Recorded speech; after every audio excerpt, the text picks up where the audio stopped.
கர்த்தராகிய இயேசு கிறிஸ்துவின் நாமத்தினாலே அன்பின் வாழ்த்துக்கள். ஜூவிட்டர் தளத்தின் அநேக மிஷனரிகளின் வாழ்க்கையை விரிவாக பார்த்து கொண்டு வருகிறோம். அப்படிப்பட்ட மிஷனரிகளை குறைந்த நேரத்தில் சொல்வதற்காகவே இந்த பதிவுகளை நாங்கள் பதிவிடுகிறோம். குறைந்த நேரத்தில் நாங்கள் பதிவிடுகிற அதே மிஷனரியை விரிவாகவும் நாங்கள் பதிவிடுகிறோம். இரண்டும் உங்களுக்கு ஆசீர்வாதமாக இருக்கும் என்று நாங்கள் விசுவாசிக்கிறோம். இன்று நாம் காணப்போகும் missionary Albert Leroy Sheldon.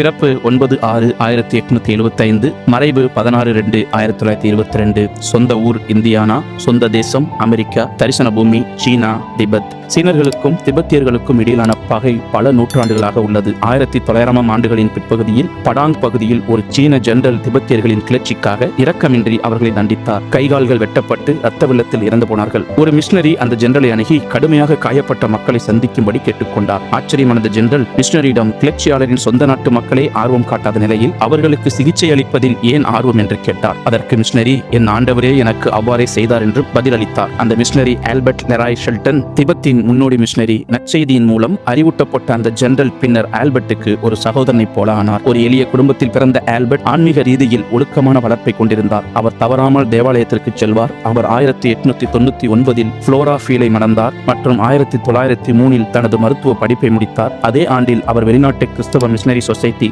FCMS மூலம் சீனாவிற்கு மிஷனரியாக நியமிக்கப்பட்டார். அவரது நியமனத்திற்கு பிறகு திபெத் பணிக்கு டாக்டர் சுசானா கார்சனுக்கு உதவுமாறு FCMS கேட்டுக்கொண்டது. அதற்கு அவர் உடனடியாக ஒப்புக்கொண்டார். சீனாவில் ஆல்பர்ட் தனது மனைவி மற்றும் டாக்டர் கேட்சனுடன் சேர்ந்து இமயமலை தொடரின் கரடுமுரடான நிலப்பரப்பில் கடினமான பயணங்களை மேற்கொண்டு 1904 திபெத்திய எல்லைக்கு அருகில் உள்ள டச்சியன்லூவை அடைந்தார். அவர் சீன திபெத்திய எல்லையில் நோயாளிகள் மற்றும் காயமடைந்தவர்களுக்கு மருத்துவ உதவிகளை வழங்கினார். திபெத்திய தலைநகரான லாசாவை அடைவதற்கான இறுதி இலக்குடன் அவர் பாடாங்கில் ஒரு மிஷன் நிலையத்தை நிறுவினார். எல்லையில் ஊழியம் செய்வது ஆபத்தானது. ஏனென்றால் ஒருவர் சீன வீரர்கள் அல்லது கொள்ளையர்களிடம் பிடிபடுவார். ஒருமுறை ஆல்பர்ட் கொள்ளைக்காரர்களால் கடத்தப்பட்டு 2 மாதங்கள் சித்திரவதை செய்யப்பட்டார். இந்த சம்பவத்திற்கு பிறகு அவர் குணமடைய அமெரிக்கா சென்றார். ஆனால் விரைவில் பணியை தொடர மீண்டும் வந்தார். அக்டோபர் 16, 1921 ஆண்டு அன்று ஆல்பர்ட் இறுதியாக லாசாவுக்கு சென்று கொண்டிருந்த போது கொள்ளைக்காரர்களால் பதுங்கியிருந்து துப்பாக்கியினால் சுடப்பட்டு தேவனுடைய பாதம் சென்றடைந்தார். பிரியமானவர்களே, கர்த்தர் உங்களுக்கு நிறைய செய்திருக்கிறார். நீங்கள் அவருடைய முன்மாதிரியை பின்பற்ற